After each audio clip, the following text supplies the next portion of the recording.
I quit my job, sold everything, flew 8,000 miles to start over. She said she loved me, said we'd build a life together.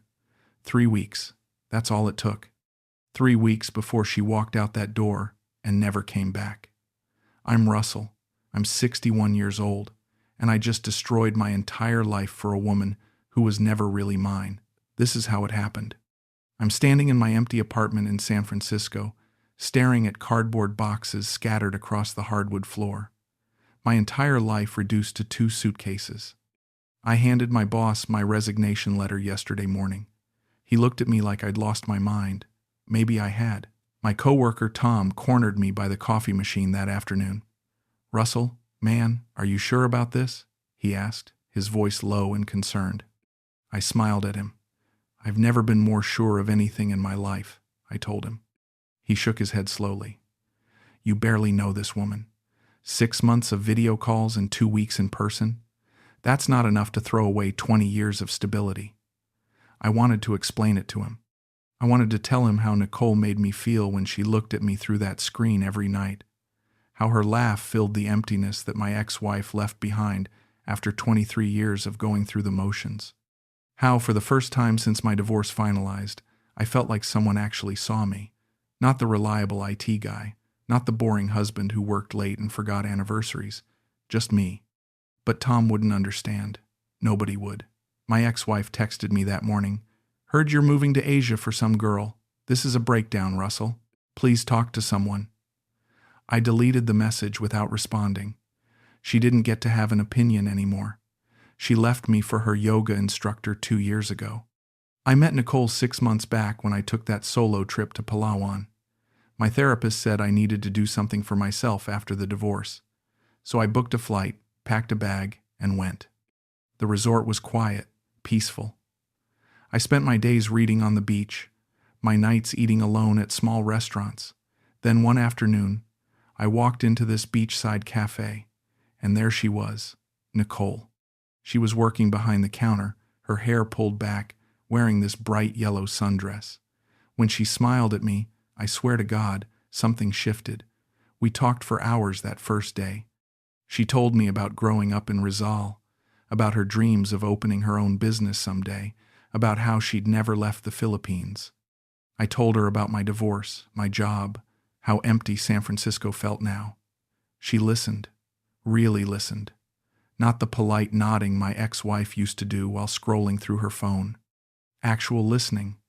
We spent the next 2 weeks together. Every day. Morning walks on the beach. Late dinners. Long conversations about everything and nothing. When I had to leave, she cried at the airport. "I'm going to miss you so much, Russell," she said, holding onto my hand. I kissed her forehead. "This isn't goodbye. I'll call you every day." And I did. Every single day for 6 months. Morning for me, evening for her. We'd talk for hours. She'd show me around her neighborhood on video calls, introduce me to her friends, cook dinner while I watched. It felt real. More real than anything I'd had with my ex-wife in years. Last month I asked her to marry me, over video call.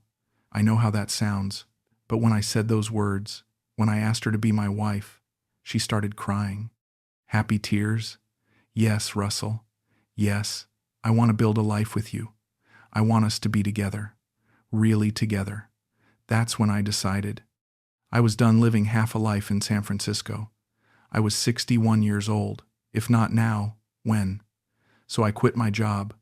I cashed out my 401k early, paid the penalties, didn't care. I sold most of my furniture, gave away what I couldn't sell. I told my landlord I wasn't renewing my lease. Everyone thought I was crazy. But when I closed my eyes, I saw Nicole's face. I saw our future together. Now I'm locking my apartment door for the last time. My hands are shaking. Not from fear, from excitement, from hope, from the belief that maybe, just maybe, I was about to start the life I was always supposed to live. The flight to Manila is 14 hours. I barely sleep. My mind races with plans, with possibilities. We'd already talked about everything. She'd rented us a small house in Rizal, nothing fancy, but it was ours. We'd get married in a simple ceremony, just family and close friends. I'd already transferred $15,000 to help with expenses, setting up our life together, the wedding, furniture, whatever we needed.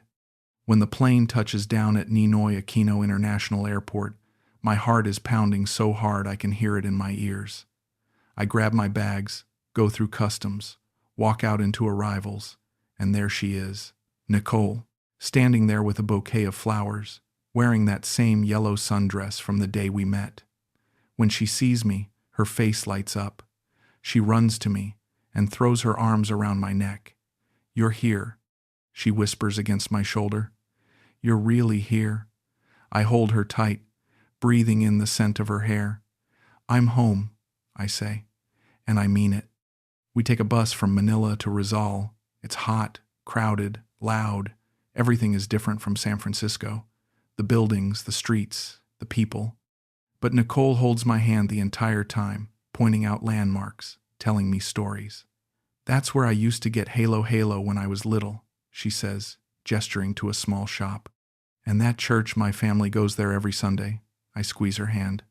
"I can't wait to meet everyone." She smiles at me, but something flickers in her eyes. Something I can't quite read. But then she leans her head on my shoulder, and it's gone. The house is small. Concrete walls, tile floors, basic furniture. A kitchen, a bedroom, a tiny living room. It's nothing like my apartment in San Francisco. But when Nicole shows me around, her excitement is infectious. "I know it's not much," she says, biting her lip. "But it's ours, Russell. We can make it beautiful together." I pull her close. "It's perfect," I tell her. And in that moment, I believe it. The first 3 days feel like a dream. We cook breakfast together. She teaches me how to make proper Filipino coffee. We walk through the neighborhood holding hands while people stare at us, this older white guy and this young Filipina woman. I don't care. Let them stare. We're happy. At night, we lie in bed talking about our plans. "I want to open a small restaurant someday," Nicole says, tracing patterns on my chest. "Something simple. Good food. A place where families can come together." "We can do that," I tell her. "We can do anything." She looks up at me, her eyes shining in the darkness. "You really believe that, don't you?" "I do." She kisses me softly. "You're my answered prayer, Russell. I prayed for someone like you. Someone who would see me. Really see me." My throat tightens. "I see you, Nicole. I see you." On the 4th day, Nicole introduces me to her uncle, Kuya Ben. He's a friendly guy in his 60s with a big smile and a firm handshake. "Welcome, welcome," he says, clapping me on the shoulder. "Nicole has told me so much about you. Come, sit, let's talk." We spend the afternoon at his house drinking San Miguel beer while he explains how things work here. The culture, the customs, the practical stuff I need to know. "You'll need a local bank account," he says. "Much easier for everything. I can help you set that up tomorrow if you like." "That would be great," I tell him. "I really appreciate it." He waves his hand dismissively. "Family helps family. You're going to marry my niece. That makes you family." The next day, Kuya Ben takes me to the bank. The process takes hours, but finally, I have a local account set up. I transfer $15,000 from my U.S. account. Money for rent, utilities, our wedding, whatever we need to get started. When Nicole sees the transaction confirmation, she starts crying. "Russell, this is too much. This is so much money." I wipe her tears away. "It's for us, for our future, for the life we're building together." She throws her arms around me. "No one has ever believed in me like this. No one has ever taken care of me like this." That night, she curls up against me in bed and whispers, "I love you so much, Russell. I'm never going to let you go." I kiss the top of her head. "I love you too. I believe every word. God help me, I believe every single word." By the end of the first week, I start meeting more of Nicole's family. Her older sister, Ate Mila, shows up one afternoon with her 2 kids. She's polite enough, smiling and saying all the right things. But I notice how her eyes scan our living room, the new television I bought, the groceries on the counter, my wallet when I set it down on the table. "Russell, it's so nice to finally meet you," she says, shaking my hand. Nicole talks about you all the time. All good things, I hope, I joke. She laughs, but it doesn't quite reach her eyes. Of course. You've made my sister very happy. The kids are cute, running around the small house playing. Nicole seems relaxed, happy to have her sister there. We're sitting around talking when Nicole suddenly touches my arm. Russell, I hate to ask, but Mila is having trouble with her electric bill this month. It's about $62. Is there any way we could help her out? I look at Mila. She's staring at her hands, looking embarrassed. Of course, I say immediately. No problem at all. Mila looks up, relief flooding her face. Thank you so much, Russell. I'll pay you back as soon as I can. I wave her off. Don't worry about it. Family helps family, right? Nicole squeezes my hand. You're so generous, Mahal. Thank you. That word, Mahal, darling. It makes my chest warm. 2 days later, Nicole's mother arrives from the province. Nene Rosa is a small woman with kind eyes and a warm smile. She hugs me tight when we meet.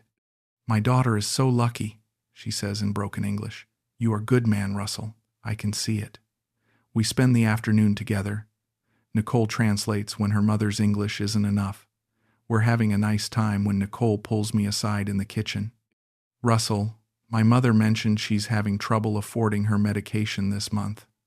It's about $142. I know I shouldn't ask, but she's been sick, and it's okay, I interrupt. Of course I'll help. She's going to be my mother-in-law. Let me take care of it. Nicole's eyes fill with tears. You're too good to us. Sometimes I can't believe you're real. I pull her into a hug. I'm real. And I'm not going anywhere. But that night, after Nane Rosa leaves, I notice Nicole checking her phone more than usual. She'll smile at the screen, type something quickly, then put it away when she sees me looking.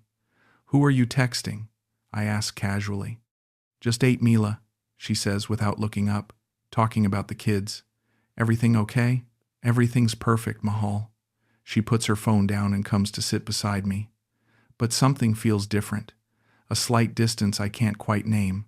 I push the thought away. I'm being paranoid. This is just me adjusting to a new life, a new culture. Everything is fine. 2 weeks in, I get an email from Tom. The subject line reads, "Thinking of you." I open it. Russell, hope you're doing well over there. Wanted to give you a heads up. I heard through the grapevine that they filled your position already. Jenkins from the Seattle office transferred down. I'm sorry, man.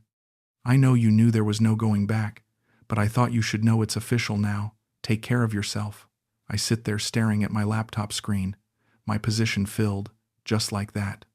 20 years at that company, gone. No safety net, no going back. I'd cashed out my $401k early, paid massive penalties. Between that and the money I'd already spent on relocation, setting up the house, helping Nicole's family, the wedding planning, I'd burned through $40,000 in 2 months.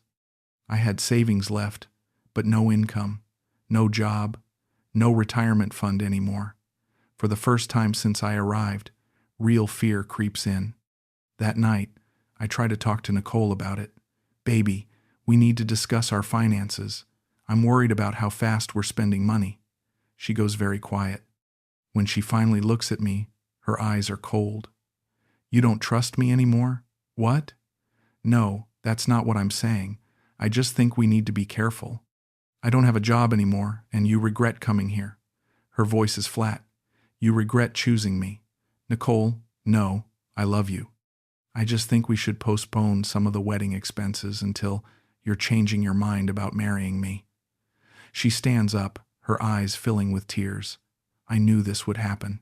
I knew you'd realize I'm not good enough. Stop. That's not true. I love you. I want to marry you. I just want us to be smart about money.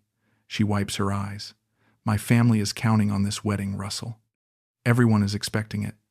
If we cancel now, I'll be humiliated. I feel the guilt slam into me. I'm not saying cancel. I'm saying postpone. Just a few months until I can't believe you're doing this to me. She walks into the bedroom and closes the door. I sit there alone, feeling like I've just made a terrible mistake. The next morning, I transfer 20,000 pesos, about $355, for the wedding venue deposit. When Nicole sees the confirmation, she comes out of the bedroom and hugs me. "Thank you, Mahal. I'm sorry I got upset. I was just scared." "I know, it's okay." She smiles at me, but I notice it doesn't quite reach her eyes anymore. Something has shifted. Over the next few days, Nicole becomes more distant. She's less affectionate. When I try to hold her hand, she pulls away, saying it's too hot. When I try to kiss her, she turns her head so I catch her cheek instead. At night, she sleeps on the far edge of the bed, her back turned to me. "Are you okay?" I ask one night. "I'm fine, just tired." "Nicole, talk to me. What's wrong?" "Nothing is wrong, Russell. I'm just tired. But everything feels wrong." She starts leaving the house more. Errands with Ate Mila, helping Nane Rosa in the province, visiting friends I've never met. One afternoon I ask if I can come with her. She spins around, her face tight with irritation. "You don't need to follow me everywhere, Russell. I'm not a child." The words hit me like a slap. I wasn't trying to. I just thought we could spend time together. We spend all our time together. I need space sometimes. She grabs her bag and walks out. I spend that evening alone in our house, staring at the walls, wondering what I did wrong. Was it the money conversation? Was I not giving her enough attention? Was I too old, too boring, too American? I pick up my phone to call Tom, but I can't bring myself to dial. What would I even say? That my dream life is falling apart after 2 weeks? That the woman I quit my job for barely looks at me anymore? I can't admit it. Not to him, not to myself. Nicole comes home late that night. When she walks through the door, I smell cigarette smoke on her clothes. "You were smoking?" I ask, confused. She'd told me she didn't smoke. I was around people who were smoking. It got on my clothes. "Where were you?" "Out." "Out where?" "Does it matter?" Her voice is sharp, defensive. "Just out, Russell, with friends. I was worried about you." "You don't need to worry about me. I can take care of myself." She walks past me into the bedroom. I hear the door close. Not slam, just close, quietly, like she can't even be bothered to be angry. I sleep on the couch that night. When I finally drift off, my dreams are full of my empty apartment in San Francisco, my old desk at work, Tom's concerned face. When I wake up, I wonder if I've made the biggest mistake of my life.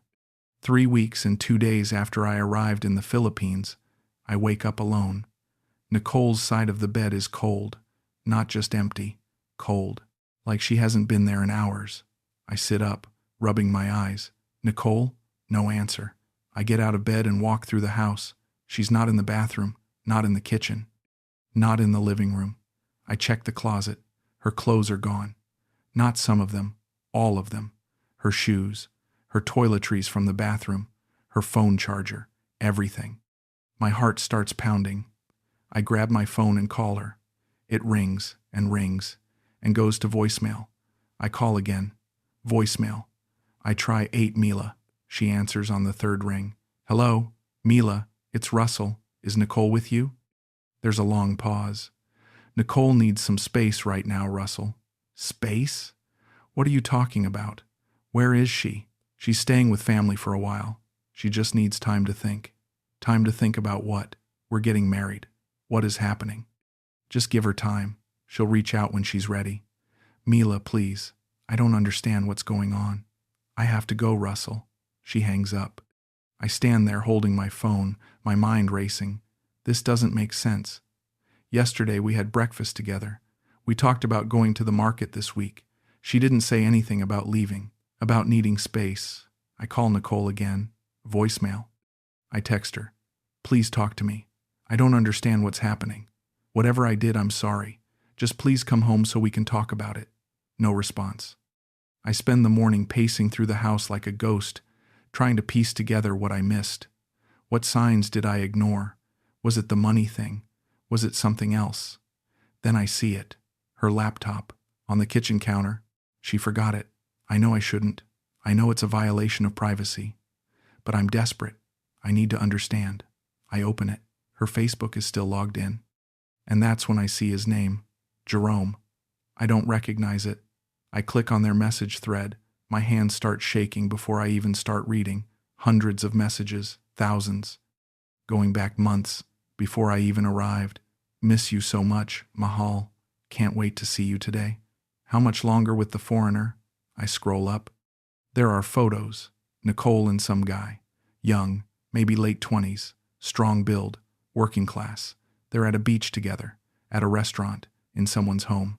His hand around her waist, her head on his shoulder. I keep scrolling. The messages from last week. Almost done, Mahal, Nicole wrote. He's leaving money for my family. Then I'm coming back to you. How much longer? Jerome asked. Not long, maybe another week. Just need to make sure everything is set up for Ate Mila and Nane. I miss you, baby. This is hard. I know. I miss you too. But this is for us. For our future. Just a little longer. I scroll to yesterday. Tonight, Mahal. I'm coming tonight. He's asleep. I'll be waiting. The laptop slides from my hands onto the counter. I'm shaking. My vision is blurring. My chest feels like someone is standing on it. She was never mine. Not for a single second. This entire thing, from the moment I landed, maybe even from the moment we met in Palawan, was a setup. I was a wallet with a heartbeat. A stupid, lonely, desperate old man who thought a beautiful 26-year-old woman could actually love him. I close the laptop. I don't cry. I can't. I'm beyond tears. I just sit there at the kitchen counter in the house I'm paying for, surrounded by furniture I bought, in a country I moved to for a woman who was never planning to stay. The silence is crushing. For 3 days, I call her. I text her. I beg her to just talk to me. Finally, she responds. Fine, we can meet. Cafe near Mila's place. Tomorrow at 2. I get there at 1:30. I order coffee. I don't drink. I rehearse what I'm going to say, how I'm going to ask her to explain, to give me something, anything that makes sense. At 2:15, she walks in. She's not wearing the yellow dress. She's in jeans and a t-shirt. Her hair is different. She looks like a stranger. She sits down across from me without ordering anything. Hi, I say. My voice cracks. Hi. We sit in silence. I don't even know where to start. Why? I finally ask. Why did you do this? She doesn't pretend not to understand. You knew what this was, Russell. Her voice is flat. Matter of fact. What? You're 61. I'm 26. You really thought this was about love? The words hit me like fists. You said you loved me. You said I was your answered prayer. She shrugs. I said what you needed to hear. I gave you everything. I quit my job. I moved across the world. I gave you money for your family, for our wedding, for our life together. And my family needed that money, so thank you. She says it without emotion, without apology. I loved you, I whisper. She looks at me then, really looks at me, and I see something in her eyes. Not love, not even hate, just pity. You gave up your life for a fantasy, Russell. That's not my fault. I feel tears on my face now. How can you be this cold? How can you just sit there and, because I did what I had to do? Her voice rises slightly. My mother needs medication. My sister has bills. My family is struggling.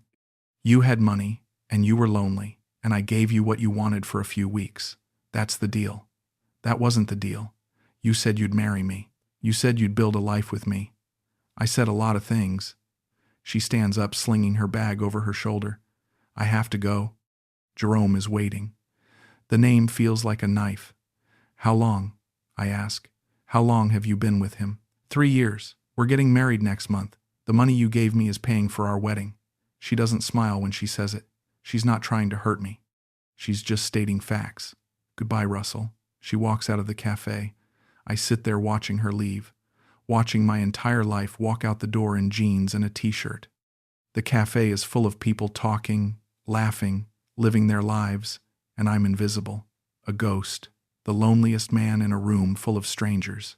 That night, I call Tom. It's morning in San Francisco. He answers on the first ring. Russell, how's paradise? I can't speak for a moment.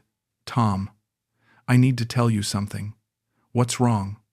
You sound everything. Everything is wrong. And then it all comes out. The whole story. The laptop, the messages, Jerome, the money, Nicole walking out. Tom doesn't say, I told you so. He doesn't lecture me. He just listens. When I finally finish, he's quiet for a long moment. Come home, Russell. I don't have a home anymore. Yes, you do. You can stay with me. We'll figure this out. Just come home. I don't know if I can. You can, and you will. Book a flight. I'll pick you up from the airport. I close my eyes. I'm so stupid, Tom. You're not stupid. You were lonely and someone took advantage of that. That doesn't make you stupid. It makes you human. After we hang up, I sit in the darkness of this house that was supposed to be ours. I still haven't gone back to the U.S. I'm still here, in Rizal. In this house that smells like her perfume and broken promises. It's been a week since the cafe. I have about $8,000 left in my account. No job, no retirement, no wife, no plan. Some days I'm angry. So angry I want to punch holes in these concrete walls. Angry at Nicole. Angry at myself. Angry at how desperately I wanted someone to love me. How badly I needed to believe that I was special, that I was different, that a young, beautiful woman could look at me and see something worth staying for. Other days I'm just empty. I scroll through photos on my phone. Her smile, her laugh, the way she looked at me those first 3 days. Were any of those moments real? Or was I just a mark from the very beginning? Was everything calculated? Every touch, every kiss, every whispered I love you in the darkness? I'll never really know. And maybe that's the part that destroys me the most. Not knowing if there was ever even a moment of genuine connection. A single second where she saw me as more than a foreigner with money. I destroyed my life chasing a fantasy. I ignored every warning sign because I was lonely. Because after 23 years of marriage to a woman who stopped loving me, I wanted to believe that someone could look at me and choose me. Really choose me. Not for my paycheck, not for my stability, just for me. But Nicole never chose me. She chose my money. She chose security for her family. She chose the life she could build with Jerome using the foundation I stupidly provided. And I let her. I handed her everything on a silver platter because I thought love could save me from myself.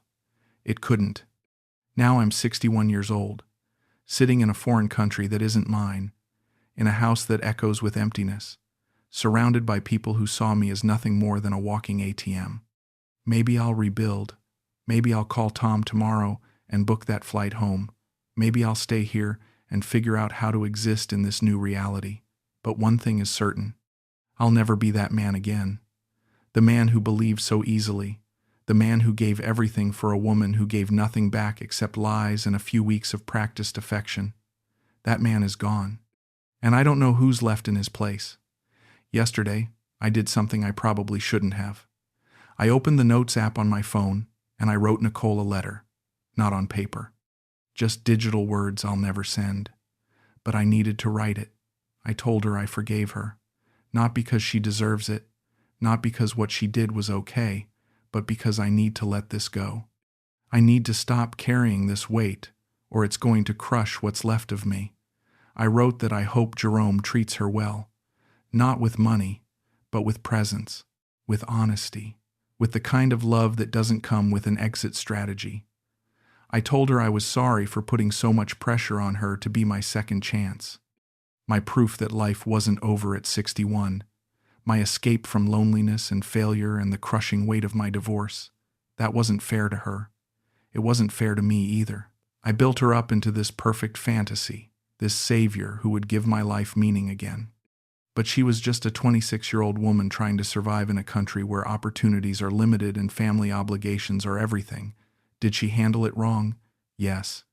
Did she lie and manipulate and take advantage of my loneliness? Absolutely. But I made myself an easy target. I ignored every red flag because I wanted so badly to believe in the fairy tale. Then I deleted the letter. This morning I booked a flight back to San Francisco. It leaves in 3 days.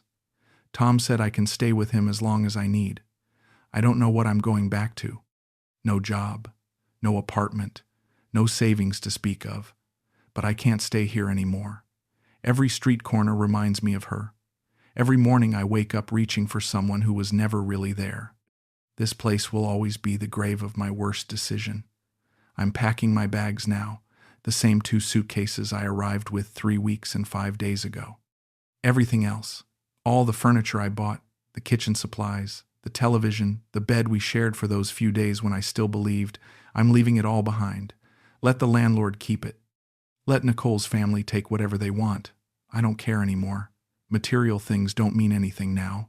As I fold my clothes, my hands shake. Not from fear, from exhaustion, from the weight of accepting that I gambled everything and lost. That I let loneliness and hope and desperation drive me to make decisions that destroyed the stable life I'd built over 6 decades. Tomorrow, I'll say goodbye to Kuya Ben. He's the only one who's reached out since Nicole left. He apologized, said he didn't know what she was planning. I believe him. He seemed genuinely sad about what happened. You deserved better, Russell, he said over the phone. Maybe I did, or maybe I got exactly what I set myself up for. I closed the door to this house for the last time. I don't look back. I don't take photos. I don't have some dramatic moment of closure. I just lock the door, hand the keys to the landlord's son, and get in the taxi to the airport. During the long drive to Manila, I watched the Philippines pass by my window. The streets Nicole walked me through, the markets where we shopped together, the church she said her family attended. I realize I never actually went with them, not once. There were always reasons why I couldn't come. Family only. I wouldn't understand the service. It would be too crowded. I was always on the outside. I just didn't see it. At the airport, I check my bags and get my boarding pass. I have 5 hours until my flight. I sit in a cafe, drinking overpriced coffee, watching families say goodbye to each other. Real families. Real relationships. Real love. I think about my ex-wife, how I resented her for years, how I blamed her for the death of our marriage. But sitting here now, I realize she and I were both just going through the motions. We stopped choosing each other long before she left. We stopped trying. We became roommates pretending to be spouses. She was wrong to cheat, but I was wrong to check out emotionally years before she did. Maybe if I'd learned that lesson, really learned it, I wouldn't have jumped so desperately into something with Nicole. Maybe if I'd spent time actually healing from my divorce instead of running from it, I wouldn't have been so easy to manipulate. Maybe if I'd loved myself even a fraction as much as I wanted Nicole to love me, I would have seen the red flags, the inconsistencies, the convenient requests for money, the phone secrecy, the emotional distance, but I didn't want to see it. I wanted the fantasy more than I wanted the truth. My phone buzzes. A text from Tom. Flight still on time? Yeah. Lands at 6:45 your time tomorrow morning. I'll be there. You're going to be okay, Russell. I stare at that message for a long time. Am I going to be okay? I don't know. I don't feel okay. I feel broken, used, foolish, ancient. But maybe that's where healing starts, in the acceptance of the brokenness. In the admission that I'm not okay, but I'm still here. Still breathing, still capable of getting on a plane and starting over. Again, they call my flight. I stand up, grab my carry-on, and walk toward the gate. With every step, I'm leaving behind the man who thought he could buy love with $15,000 and a willingness to abandon everything. The man who thought his loneliness could be cured by someone else's attention. The man who measured his worth by whether a young woman would choose him. That man is staying in the Philippines. In the house with the concrete walls, in the cafe where Nicole walked away, in the laptop with the messages I wish I'd never read. I'm 61 years old.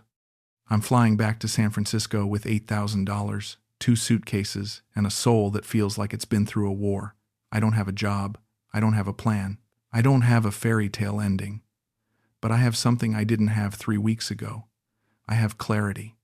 Painful, devastating, bone-deep clarity about who I am, what I wanted, and why I was willing to risk everything for a woman I barely knew. And maybe that clarity is worth something. Maybe it's worth more than the $40,000 I spent. Maybe it's worth the humiliation, the heartbreak, the loss. Maybe it's the price I had to pay to finally understand that no one else can fix the emptiness inside me. Not my ex-wife, not Nicole, not the next woman I meet or the next relationship I try to build. Only I can do that. Only I can sit with myself, alone, and learn to be okay with who I am without needing someone else to validate my existence. The plane takes off. I watch Manila disappear below me, the lights of the city fading into darkness. Somewhere down there, Nicole is probably with Jerome right now, planning their wedding, using my money to build their life together. And I'm not angry anymore. I'm not even sad. I'm just tired. So incredibly tired. I close my eyes and let the exhaustion take over. When I wake up, I'll be somewhere over the Pacific Ocean, suspended between the life I destroyed and the uncertain future waiting for me. But for now, in this moment, I'm just a man on a plane, flying home, finally going home.